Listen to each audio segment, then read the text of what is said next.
What is going on, guys? Today we are looking at Inaki Williams. So we have got the first record breaker, and to be honest, to start with, I wasn't really going to do him. I thought it just doesn't look like he's going to be worth it. But then I looked at the design of the card and it looks fantastic. A really, really nice kind of spice up. Wasn't a big fan last year of the record breaker, but this is definitely fire. Really, really nice. And one thing that would be really cool if the design was kind of matched to the nationality. Obviously, this links really nicely with the Spanish flag, as you can see. And hopefully we do get it that it kind of changes depending on the nationality. I think that would be a really, really nice kind of key component to the card. If we had someone English, we have like the red and white. If you had someone like Mane, Senegalese, it's kind of like the is it red, yellow, green with the star? I don't know. I completely botched it up. Why I didn't just say French? But Inaki Williams is in the club, looking absolutely fresh. 7 SBCs, a little bit expensive, and to be honest, looking at him straight away, I wasn't really too convinced with the 4-star, 2-star. Obviously, he has got the pace. He's got decent shooting. According to Futbin, let's have a quick look and see what sort of chem star we're seeing. We're seeing finisher as the main one, which would turn him into a 91 rated striker, which actually is really nice. That would give you 91 dribbling, 94 shooting. So I think that is what we're going to go for. We have got leadership, solid player, team player, and outside of the foot, which again is quite nice. Great stamina, jumping's all good. Agility balance could do with some work, which obviously goes up to 93 and 75, which again is always fantastic. Great, decent composure, to be honest. Dribbling's nice. Passing, again, not amazing, but we move. So let's chuck him into a squad and see what Inaki can do, basically. Right then, let's get him on the ball. Obviously, has got the skill moves. I don't know why I went with the cheeky little fake here, but I can imagine he's going to be quite nice going forward, especially to start with kind of the budget teams that I've seen every now and then.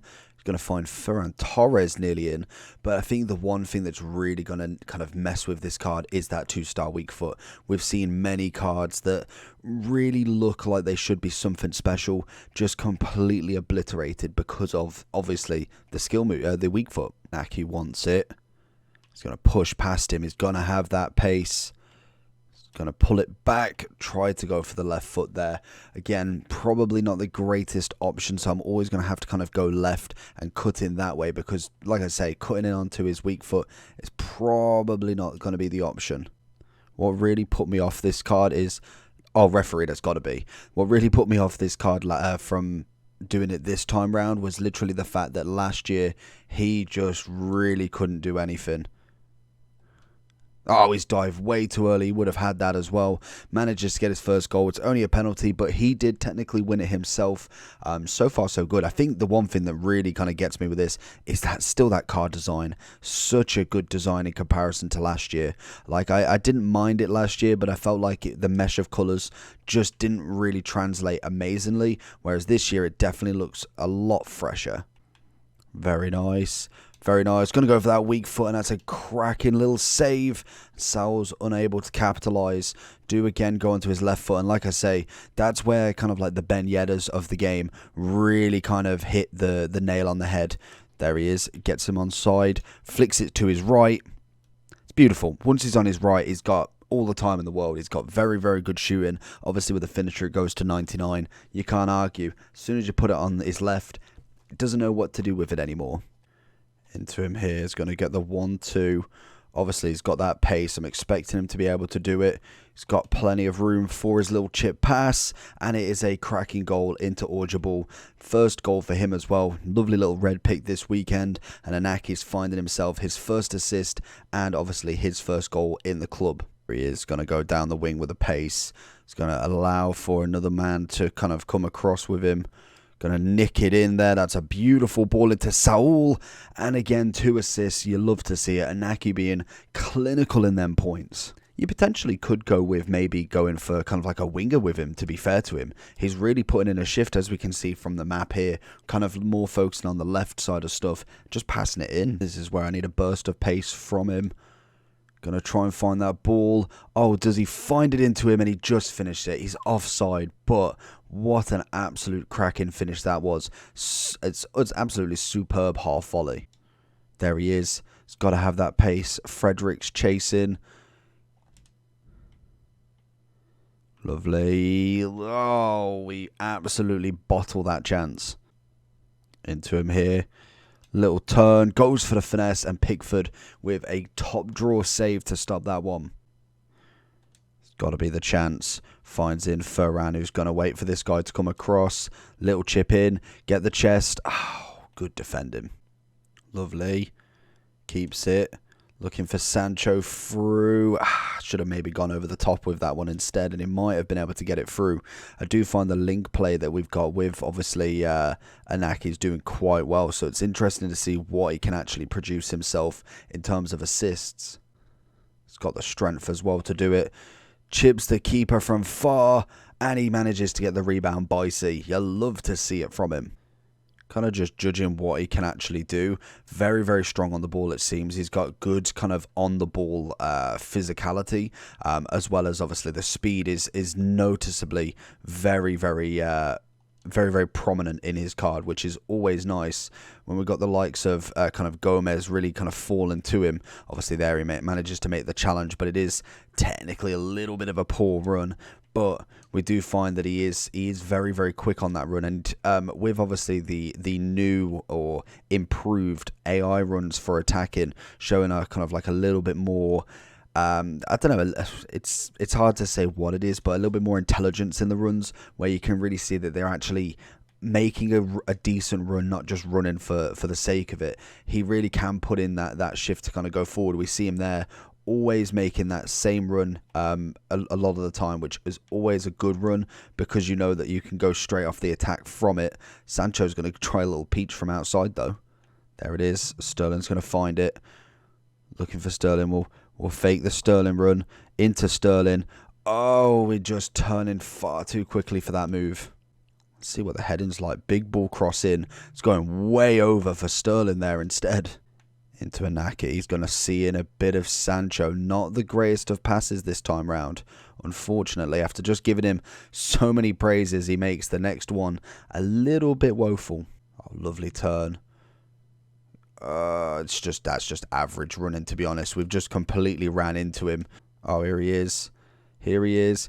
Oh, we screwed it. We screwed it ourselves. We went far too hard. We needed to make that pass just that slight second before. Oh, just absolutely blitzing through.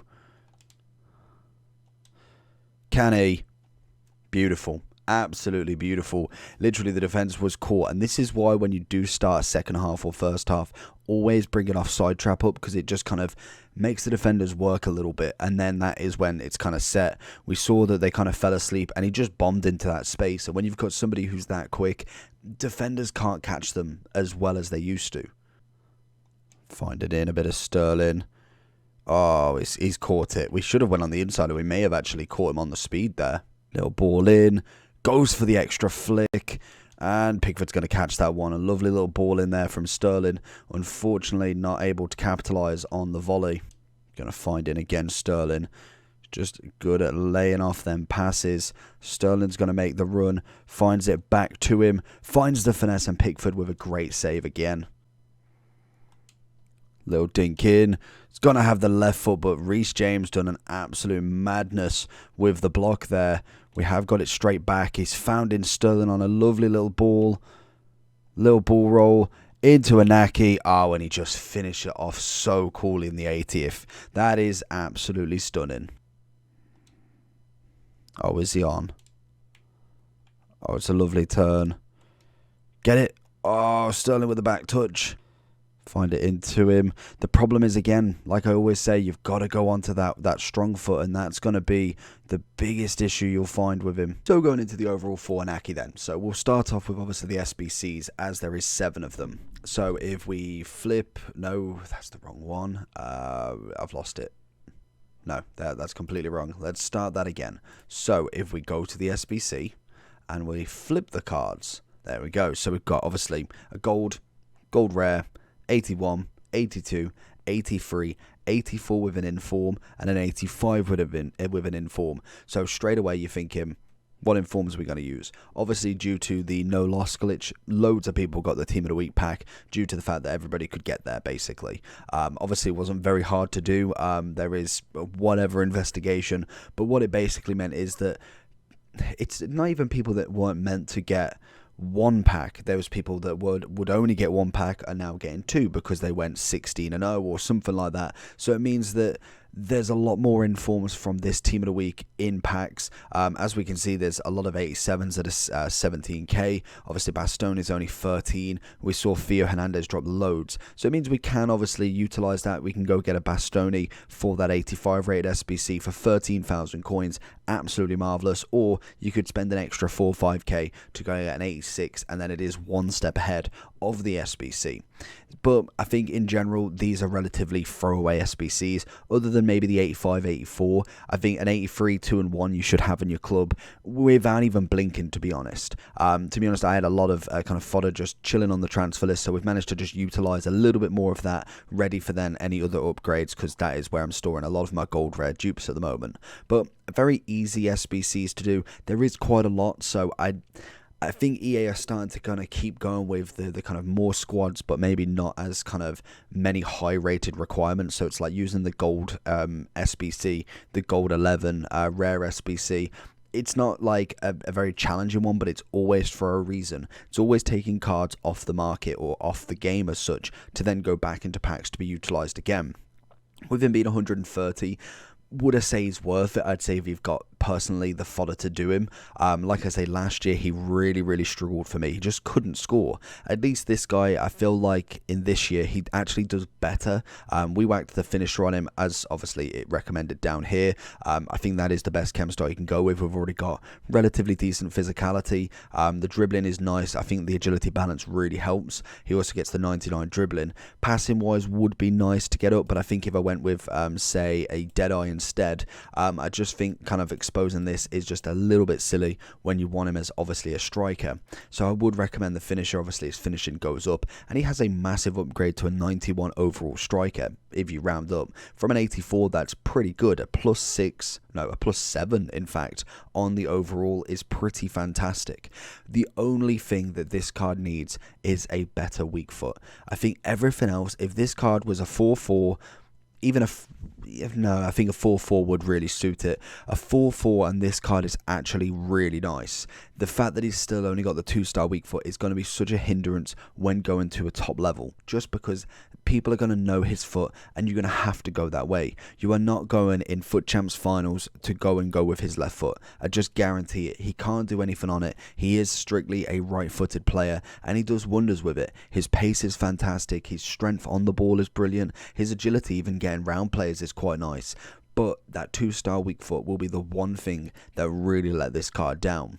I do enjoy the design. I think the design is absolutely spectacular this year. I much kind of more appreciate it and kind of like how they've done this design. Like I said, I'd have loved to see if they do the flag like this. I don't know if it is kind of confirmed or not, but if we saw like a French flag design at the back as well, that would be absolutely sick to kind of get that color design. Whether they do that is completely kind of up to them. I don't think it is. I think this is just the coincidence that it is the Spanish flag. It might not be, but I think that would be really sick if they did. I feel like it's something like that we are waiting for now, or obviously animated cards. That would be even better. But overall for me, I think Inaki Williams is a fantastic card. Just the fact that he is a 2-star weak foot. And I think if you are looking at that and thinking, can I get him in my starting squad, I would probably miss him and go for somebody else. Even just going to get Gold Ben Yedder would be better in terms of overall sort of value, just because obviously you get the 4-4 much more appreciated in this game. Overall wise, I think if it was a 4-4, I'd be giving him highwards of a 9 easily. As he's only got the 2-star, I think I've got to only give him around about an 8.3 if I was being really honest. I think striking wise he is brilliant, but that is going to be the massive factor, and it's not even if it's a little factor in this game. Only having that 2-star is detrimental to this game specifically as well. So let me know down below if you're going to be completing Inaki Williams, and also if you have used him or not. Make sure you do like and subscribe on this video, and I'll see you all for the next one. Peace.